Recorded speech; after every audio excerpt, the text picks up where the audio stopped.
Instagram Reels, a place where anything goes and you can literally find any type of video whether you want to see it or not. I'm sure everyone knows what you're getting into when you open the app and decide to doom scroll for hours instead of doing something more productive with your time.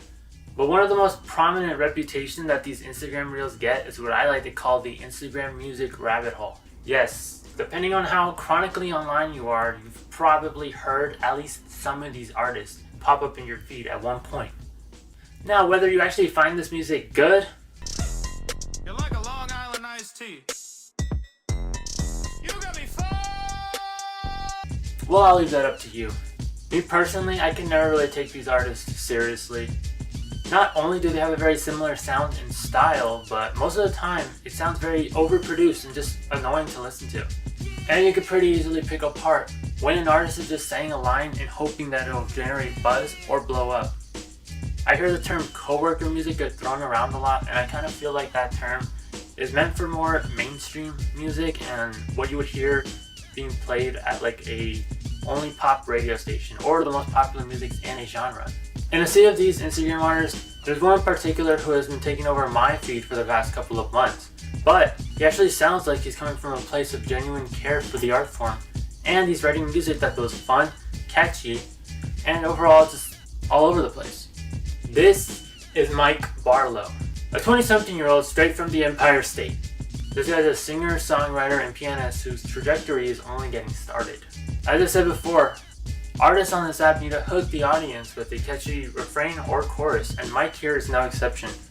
Admittedly, he was brought to my attention by a friend who sent me a reel of his, and this is my very first introduction to him.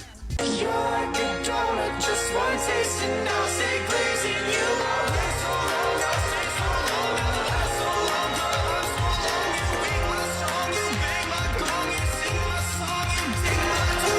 This is Feminine Touch, the first single he put out for his debut album, appropriately titled Glaze. And I'm not gonna lie, I hear this song every day. And that's mostly because of all the different reels with this snippet that I've heard Mike post throughout the year. Now, when I first heard the song, admittedly, I was not into it. I genuinely thought he was doing like a post-ironic little song, because obviously these lyrics are not good. I mean, the donut line and then everything that comes after it, I don't know. But with more exposure and hearing the song in its entirety, I actually found it to be very infectious. I love the actual chorus of the song and the build-up with the killer piano instrumental backing it. It also shows just how much range Mike Barlow actually has in his vocals, as you can even hear multiple layers of him singing in a very high falsetto. And I think hearing that donut line in the context of Mike Barlow's sense of humor, I think it actually adds to the character he's performing in this song. And I actually think that the dozens of reels that include this part of the song really leave that out unintentionally. And now the whole album is out. It's 14 tracks and it's about 50 minutes long. And I can confidently say that the rollout for this album has pretty much been just Instagram Reels as a way to put yourself out there. Mike performs tiny pieces of these songs just in random corners of this house, and it's typically the most catchy part of the song. And I'll be honest, as someone who actually watched a bunch of these reels, I actually went into this album already kind of spoiled. On my first listen, I kept having those moments where I was just like, oh, this is the song with that one reel, okay. And it's not really a complaint of the album because I don't think the songs are worse because of it, but it did take a little bit of the surprise out for me. Instead of experiencing these big hooks for the first time, I was just kind of hearing the full version of what Mike has been teasing for a couple weeks now. But how is the album overall? Well, to start the whole thing, Aura, the opening track, is a quirky little dance banger. But you can tell he's not really taking himself super seriously because you get these silly little inflections and lines, like how he'll change his accent to say the word UK. Or the line how he says he doesn't get paid off, he just gets paid, and how he doesn't get laid off, he just gets laid. He even realizes what he's saying is kind of stupid and makes no sense, which is why in the very next line he just corrects himself and says that he doesn't, but the line wrote itself. At least he's honest. The whole song has like a 2000s vibe to it. It's very punchy, catchy, and I think it kicks off the album in a pretty upbeat way. And yes, there are more quirky bangers on this album, but we also see a side of Mike Barlow that can be a bit more theatrical and atmospheric, like on the song Senses, which I think this track kind of gives off a little bit of a Phil Collins kind of vibe, at least in my opinion. That's a pretty interesting progression to it. It's almost like a forest of an RPG game and you're just walking through it or something. And the whole instrumentation feels like it's building up to a big payoff at the end. In my opinion, it really shows the range that Mike has when writing songs with different types of song structures. In terms of other songs that feel kind of transportative, the song Ocean is another highlight for me. Not only are there mentions of water and jet skis and tsunamis on this track, but we even get like these really cartoonish sound effect bubbles that pop in and out of the beat sometimes too.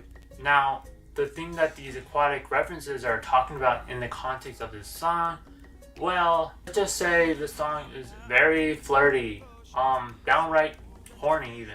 Tying most of these lines with double meanings to being very flirty. Some of the times not even related to water.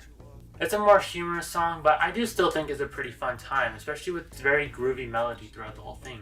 And yes, I understand how hard it must be to put yourself out there without any kind of record label and a pretty small and new fan base.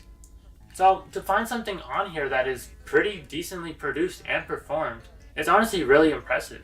And you can tell that these songs have been worked on for a long time.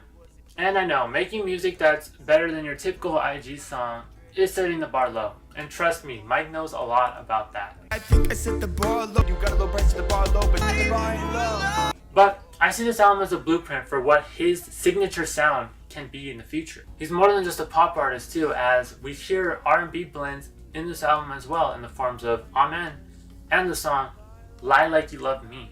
And these songs are interesting to me because while the former might legit be one of my favorite songs on this thing, the latter has me scratching my head at times.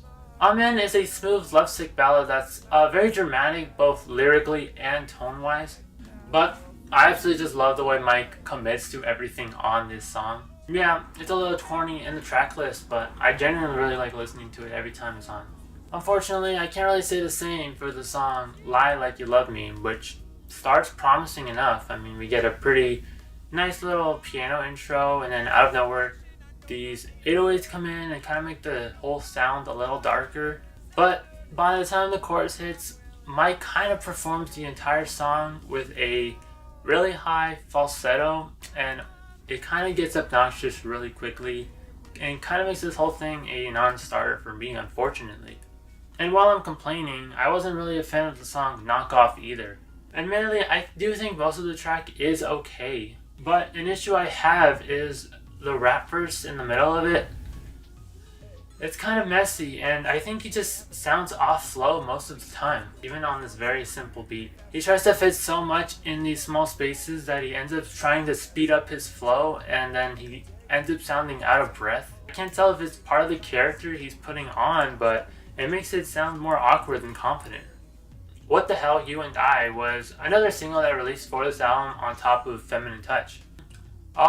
It's honestly one of my favorites on here. I gotta say, I do think it's one of the most experimental songs in this whole track list. Because Mike really experiments and plays around with things like tone shifts, music styles, vocal inflections, and there's literally like sound effects all over this thing. And there's also layered vocals as well as like once again that falsetto, but I do think it works better in this song. Nothing really stays consistent in this track for too long, but I actually, like I said, it's executed surprisingly well, and despite how disjointed this whole track is, it's honestly really good. Now, I don't want to go through every single track on this album because I do encourage the listener to check it out for themselves. But I want to talk about the song Mr. Hollywood because, in my opinion, I see that as the spine of the whole thing.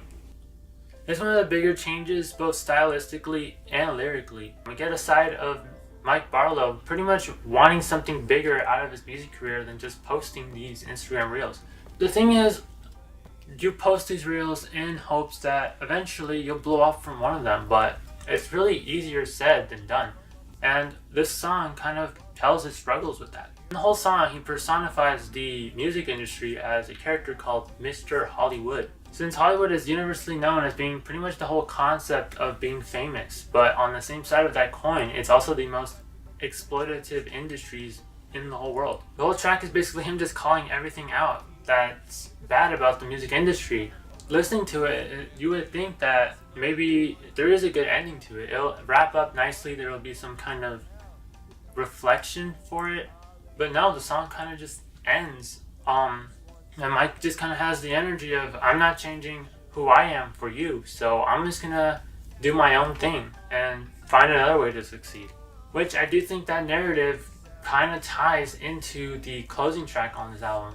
Also, I can't go without saying, but whenever I hear this song, I instantly get reminded of the intro to the song Doo Wop by Lauryn Hill, as the piano is eerily similar. And I just thought that was kind of fun. But I do think the energy of the song aligns pretty well with the closer on the song. That's how it's going. A song that ends the album on a softer, more vulnerable note. It's a bit more of a serious piano ballad about having slow progress and feeling stuck. Not really being where you want to be in life, but by keeping faith in yourself, you know you'll make it big one day. I think this album is the beginning of something bigger for him. Yeah, it's not perfect, and I think the ideas could be rough at times. But in my opinion, it's very genuine, and you can tell he put a lot of effort into it. And I think this is just a step in the right direction for him. So there you go. In the endless rabbit hole of Instagram artists, I'm glad Mr. Mike Barlow got my attention the way he did. I genuinely look forward to see what he does next, and he even said himself in a post that this is going to be his worst album, and it's only going to get better from here. And there you go. That's all I have to say. See ya.